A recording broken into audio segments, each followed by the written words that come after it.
안녕하세요. 오늘은 5번째 시간입니다. 오늘은 정서의 예속에 대한 얘기를 좀 해보겠습니다. 지난 시간까지 욕망과 정서에 대해서 이야기를 했죠. 정서가 가지고 있는 어떤 한계, 단점, 문제점 이런 얘기도 좀 했습니다. 사실 인간한테는 정서라는 건 굉장히 중요한 역할을 합니다. 말씀드렸듯이 무엇이 나에게 유익하고 무엇이 나에게 해로운지를 판단하는 것은 굉장히 중요하거든요. 그것은 어떻게 보면 내가 나의 존재를 유지할 수 있느냐 없느냐와 직결되는 문제입니다. 그렇기 때문에 정서는 인간에게 있어서 자신의 존재를 유지하는데 굉장히 중요하고요. 또 이 정서는 매우 순간적이고 즉각적인 판단을 하는 것이기 때문에 즉각적으로 반응이 되는 것이죠. 그런 점에서 이 정서는 인간의 존재를 유지하는 데 있어서 그 중요한 역할을 충분히 하고 있습니다. 하지만 말씀드렸듯이 어떠한 개체도 그것이 나에게 슬픔을 줄지 기쁨을 줄지 혹은 혐오를 줄지 공포의 대상이 될지 미리 결정이 되어 있지 않다는 거예요. 우발적인 원인에 의해서 우발적인 사건에 의해서 그것이 슬픔을 줄 수도 있고 기쁨을 줄 수도 있다라는 것입니다. 그런 점에서 정서에만 내 모든 판단을 내맡기는 것은 위험하다는 것이죠. 그런 점에서 이 정서에 내 모든 판단을 내맡기는 것, 판단의 대부분을 정서에 의해서만 판단하려는 것, 이것을 스피노자는 정서의 예속이라고 부르고 있습니다. 사실 이 정서라는 건 아까 이제 순간적이고 즉각적이라고도 했지만 또 어떤 특성이 있냐면 부분적인 특성이 있습니다. 정서는 부분적인 자극이라는 거죠. 사실은 자극이라는 거는 이 부분적인 특성이 있어요. 예를 들어 뭐 내가 좋아하는 내가 초콜릿을 좋아한다. 입은 즐겁죠. 그것을 먹을 때는 입은 즐겁겠지만 너무 많이 매일 계속 그렇게 먹는다면 오히려 내 신체 전체의 건강은 해치게 될 수 있습니다. 이렇게 부분들을 기쁘게 하는 부분만을 즐겁게 하는 것을 계속 거기에만 끌려다닌다면 이걸 중독이라고 하죠. 예, 그러니까 부분적인 자극, 몸, 신체 전체, 나의 삶 전체를 고려하기보다는 부분적인 자극, 부분적인 즐거움에 매몰돼서 거기에만 계속 집착하는 것은 일종의 중독 상태라고 부를 수 있을 것 같습니다.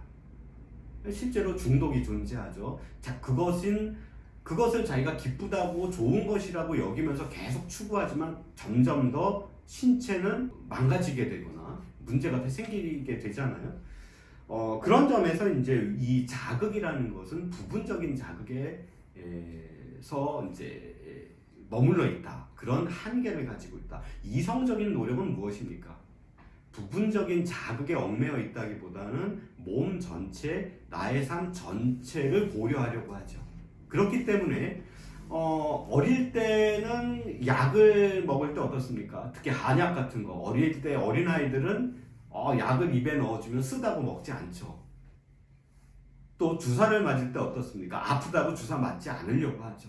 주사바늘만 보면 도망가려고 하죠. 하지만 점점 더 성장하고 자라면서 즉 이성적인 능력이 커지면서 어떻게 됩니까? 입에는 쓰더라도 그것이 나의 몸 전체를 유익하게 하는 것이라고 한다면 그것을 감내하고 먹을 수 있는 것이고요. 주사바늘도 부분적으로는 아프겠지만 그것을 통해서 내 신체가 건강해진다라고 한다면 주사바늘도 우리는 참을 수 있는 것이거든요. 그런 점에서 정서와 이성적인 판단, 정서에 의한 판단과 이성적인 판단은 성격을 좀 달리하고 있죠. 정서가 부분적인 자극에 의해서 판단한다면 이성은 전체, 몸 전체, 삶 전체를 고려해서 판단한다. 그런 큰 차이가 있습니다. 그런데요, 말씀드렸듯이 이 정서에 예속된다는 것의 문제는 또 이런 문제점이 있습니다. 뭐냐면 무엇이 나에게 유익하고 무엇이 해로운 건지 제대로 판단할 수 없도록 만든다는 거예요. 정서라는 거는 사실 정서에 의한 기쁨, 쾌락이라는 거는 굉장히 즐겁죠. 그 자체로 즉각적으로 나에게 그 쾌감을 주고 즐겁게 해주기 때문에 굉장히 그것은 매혹적인 것이고요.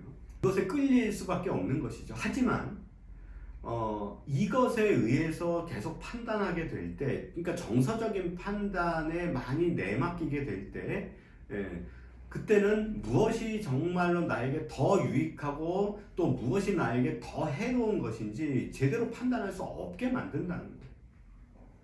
그래서 이렇게 정서에 예속된 사람일수록 자신의 어떤 판단 기준을 외적인 기준에 맞추게 됩니다. 그러니까 무슨 얘기냐면, 이를테면 운에 맡기거나 아니면 자기보다 더 강한 개체, 또 다른 외적인 원인에 따라서 판단하려는 경향을 보인다는 것입니다. 이를테면 그런 거죠. 이 광신적인 집단을 보면 이 정서에 따른 판단, 이런 어떤 예가 될 수 있을 것 같아요. 이 광신적인 신앙을 지닌 집단을 보면 이 사람들은 대체로 이성적인 판단보다는 정서적인 공감에 의해서 결속이 되어 있다는 걸 볼 수 있습니다. 그래서 자신에게 편안함을 주고 또 자신에게 강한 자극을 주고 자신을 매료시켜서 그렇게 하나의 동질적인 집단으로 결속이 되면 굉장히 정서적인 판단에 묶여있기 때문에 이성적인 어떤 그 문제 제기를 해도 잘 받아들이려 하지 않죠. 그래서 설령 그것이 자신을 해롭게 하는 것이라 하더라도 그것이 해롭다고 여기지 않는 경향을 보입니다. 사실 이 광신적인 집단만이 아니라 이 독재 사회 속에서도 이 독재 사회에 오랫동안 지배를 받았던 그 국민들을 보면 그런 경향이 있어요. 독재자를 오히려 옹호하고 있거든요. 독재자를 오히려 더 따르고 있고, 그래서 독재자에 굉장히 예속되어 있는 모습을 보입니다. 그런 나라들은 그토록 오랫동안 독재의 통치를 받았음에도 불구하고 실제로 그 여론조사라든지 지지율을 보면 굉장히 높은 지지율을 보이고 있습니다. 오랫동안 지배를 받아왔던 그 사회일수록 그런 경향이 보이거든요. 이거는 사실은 사실 우리가 아까도 인간은 이성적으로 판단하기보다는 정서적으로 판단하는 경향이 더 많다라는 말씀을 드렸는데요. 그것이 이제 그 초래할 수 있는 문제점, 위험 중에는 이런 것이 존재한다는 것입니다.